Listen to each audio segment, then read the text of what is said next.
karena ternyata tergugat prinsipal itu sudah menyiapkan skenario tidak datang, skenario tidak menghormati mediasi, skenario tidak beritikat baik, atau skenario itikat jahat. Dengan cara apa itikat jahatnya? Langsung pada hari pertama tidak dihadirkan dan menyerahkan surat kuasa untuk bermediasi, dan tidak mau pada mediasi berikutnya untuk menghadirkan prinsipalnya dengan dalih sedang ada di luar negeri lah, sedang ada kegiatan pekerjaan lah. Karena semua saudara kita di Banten itu ketika kita tolong, kita ingin membangun persaudaraan dengan mereka. Adapun konsekuensi persaudaraan dengan para korban ini akhirnya bermusuhan, berlawanan dengan oligarki, ya itulah konsekuensi. Dunia ini hitam putih, gak ada yang kemudian melebur jadi abu-abu, tidak. Dan kami siap mengambil harga berlawanan dengan oligarki dalam rangka membela saudara kami di Banten yang terzalimi. Orang-orang yang tidak tahu korban itu bisa saja mengatakan, oh ini hanya pembangunan, oh ini indah, oh ini seperti Singapura. Tapi mereka tidak tahu bagaimana sawah yang dirampas, bagaimana sungai yang diuruk, bagaimana orang yang diintimidasi, ada yang 6 bulan ditongkrongi agar menjual tanahnya, bagaimana tanpa sepeser pun rupiah dibayar, tambak berubah menjadi perumahan 28 hektar. Ini semua kami menyaksikan. Tanggal 10 ini sejarah digital dilakukan pertama kalinya mediasi. Yang tentu nanti penjelasan mediasi ini saya serahkan kepada Ustadz Ahmad Khozinuddin. Oh ya. Nganterin doang.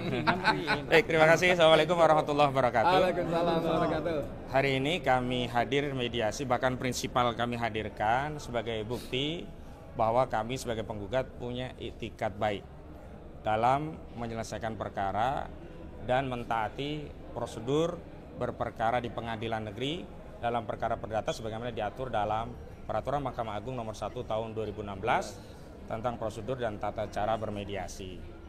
Tadi kami sangat kecewa. Kenapa? Karena ternyata tergugat prinsipal itu sudah menyiapkan skenario tidak datang, skenario tidak menghormati mediasi, skenario tidak beritikat baik, atau skenario itikat jahat. Dengan cara apa itikat jahatnya? Langsung pada hari pertama tidak dihadirkan dan menyerahkan surat kuasa untuk bermediasi, dan tidak mau pada mediasi berikutnya untuk menghadirkan prinsipalnya dengan dalih sedang ada di luar negeri lah, sedang ada kegiatan pekerjaan lah. Padahal ya, kalau hari ini mereka datang tanpa surat kuasa mediasi, menyampaikan uzur kepada hakim mediator, mohon maaf, hari ini kami belum bisa menghadirkan mediator. Alasannya apa? Di luar negeri, memberikan bukti ini tiket pesawatnya, ini kopi pendaratannya dan sebagainya. Paling tidak ada dua yang bisa kita baca. Yang pertama, ada niat baik, tidak merencanakan untuk tidak hadir. Yang kedua, alasannya itu reasonable, punya dasar. Lah hari ini tiba-tiba sodorkan surat kuasa untuk mediasi, tiba-tiba katakan, siapa lo? Kalau bicara kita ini sibuk, kita semua sibuk. Ibu-ibu sibuk itu, ada yang dari Jakarta, ada yang dari Bandung, ada dari Bekasi, ada dari Bogor. Dikiranya emak-emak, ibu-ibu penggugat prinsipal seperti Bang Rizal Fadilah itu dari Bandung, apa tidak sibuk? Nah ini yang sebenarnya kami itu mengikuti apa yang diinginkan oleh saudara Aguan Sugianto Kusuma dalam wawancara Tempo, menyatakan ya kalau ada masalah bawa ke proses hukum, jangan demo-demo dan sebagainya. Lah hari ini justru kita bawa ke proses hukum dan saudara justru tidak punya itikat baik untuk menghadiri dalam proses hukum yang saudara inginkan begitu. Nah, selanjutnya kami tadi diminta menyampaikan substansi tentang apa sih yang menjadi tawaran kami dalam proses mediasi. Sekali lagi, kami tadi menegaskan kita ini warga negara Indonesia, ada purnawirawan jenderal, ada aliansi rakyat menggugat, itu semuanya itikat baik. Bukan nggak mau pokoknya itu enggak, kita nggak bilang pokoknya harus enggak. Kita tetap ada solusi, tetapi nggak mungkin solusi ini kita tawarkan kepada kuasa hukum. Dia bukan prinsipal. Misalnya dalam materi gugatan kami diantaranya membayar 516,2 triliun kepada negara. Lah kalau Antoni Salim bilang iya, emang prinsipal boleh menyatakan itu? Kan boleh. Lah kalau kuasa hukum dari mana duitnya uang segitu? Kalau yang ngomong Antoni Salim, oh masuk akal, dia kaya raya. Kalau yang ngomong Aguan, masuk akal, dia kaya raya. Lah kalau kuasa hukum tidak punya legal standing untuk ngomong itu, gitu loh. Makanya mohon maaf, bukan kami tidak mau bermediasi, tapi sia-sia. Sia-sia, kenapa? Bukan dengan pihak yang berkepentingan, bukan dengan pihak yang punya kewenangan untuk memutus iya atau tidak.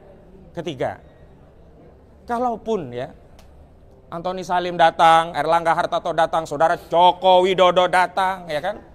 Kemudian Aguan Sugianto Kusuma datang, apakah menjamin ada penyelesaian? Kami pun berbraduga kuat juga belum tentu selesai. Belum tentu. Karena mereka ini bisa melakukan kejahatan begitu banyak di Banten, di proyek PIK 2, apalagi dalam konteks bermediasi. Yang sudah mereka lakukan saja begitu, banyak orang terzalimi, apalagi hanya 20 penggugat gitu. Belum tentu, tapi kami sebenarnya ingin menegaskan, ini loh yang komitmen terhadap NKRI, taat pada hukum, ini loh yang harusnya rule of the law, kalau ada sengketa dengan warga negara lain diselesaikan secara hukum, bukan kemudian bernarasi sepihak, kemudian mendakwa, bahkan menuduh orang-orang yang sedang berjuang ini ya tidak berkontribusi bagi pembangunan lah. Enggak. Sekali lagi kita tidak anti pembangunan, nggak ada masalah pembangunan, tapi setiap pembangunan yang dibangun di asas penindasan, merampas tanah rakyat, tidak ada nilainya bagi kami. Seterusnya tadi sempat ada perdebatan, kuasa hukum menyatakan cukup kami yang akan menyampaikan bahwa minggu depan, mundur sih hari Selasa ya, bukan hari Senin ya, hari Selasa berarti tanggal 18 Februari 2004 akan menghadirkan tergugat prinsipal, menghadirkan Joko Widodo, menghadirkan Erlangga, menghadirkan Aguan, menghadirkan Antoni Salim. Kalau Erlangga tadi tidak datang, kuasanya pun tidak datang, maka akan dipanggil. Tapi tadi menarik, Bu Kurnia Triroya ini menyampaikan bahwa persoalannya kita sudah terlalu banyak ya pengalaman buruk dengan saudara Joko Widodo. Bukan kita tidak percaya pada kuasa hukumnya, tetapi kita ingin negara hadir melalui apa? Pemanggilan resmi dari pengadilan. Kalau ternyata nanti panggilan resmi tidak hadir, ya sudah, kita menjadi punya hak konstitusional untuk menyatakan Erlangga Hartarto, Joko Widodo, Sugianto Kusumo, Antoni Salim, Mas Kota, Surtawijaya adalah orang-orang yang tidak punya itikat baik, atau dalam pengertian lain mereka ini punya itikat jahat, tidak mau hadir dalam proses mediasi secara langsung. Dan yang terakhir dari yang terakhir, kan nanti ada yang lainnya. Sekali lagi yang kami perjuangkan itu bukan kepentingan kami, bukan kepentingan Bang Edi Mulyadi, bukan kepentingan Bang Rizal Fadilah, bukan kepentingan ARM, bukan kepentingan Forum Purnawirawan Pejuang Indonesia ya, FPPI ya, bukan kepentingan kuasa hukum, bukan, tapi kepentingan rakyat Banten, bahkan kepentingan seluruh rakyat Indonesia. Karena itu kami mohon doa, dukungan agar kami selalu dalam lindungan Allah Subhanahu wa taala, diberi kemudahan, dilancarkan lisan kami menyampaikan kebenaran, dan kami diberikan barokah dalam hidup. Karena itu yang kami cari. Niat kami membela perkara ini adalah lillahi ta'ala, mencari ridha Allah, mencari keberkahan, nyari saudara. Karena semua saudara kita di Banten itu ketika kita tolong, kita ingin membangun persaudaraan dengan mereka. Adapun konsekuensi persaudaraan dengan para korban ini akhirnya bermusuhan, berlawanan dengan oligarki, ya itulah konsekuensi. Dunia ini hitam putih, gak ada yang kemudian melebur jadi abu-abu, tidak. Dan kami siap mengambil harga berlawanan dengan oligarki dalam rangka membela saudara kami di Banten yang terzalimi. Orang-orang yang tidak tahu korban itu bisa saja mengatakan, oh ini hanya pembangunan, oh ini indah, oh ini seperti Singapura. Tapi mereka tidak tahu bagaimana sawah yang dirampas, bagaimana sungai yang diuruk, bagaimana orang yang diintimidasi, ada yang 6 bulan ditongkrongi agar menjual tanahnya, bagaimana tanpa sepeser pun rupiah dibayar, tambak berubah menjadi perumahan, 28 hektar. Ini semua kami menyaksikan. Dan pagar laut, sampai hari ini pagar laut tidak ditemukan siapa yang naruh itu pagar. Malah yang ada justru kebakaran Kementerian ATR. Jadi ini sebenarnya kebakaran atau dibakar. Ini kita kan tanda tanya begitu ya. Dibakar. Ya, kenapa? Karena tidak mungkin Kementerian ATR tidak tahu terhadap produk hukum baik itu SHGB atau SHM yang diterbitkan Kantah BPN Kabupaten Tangerang.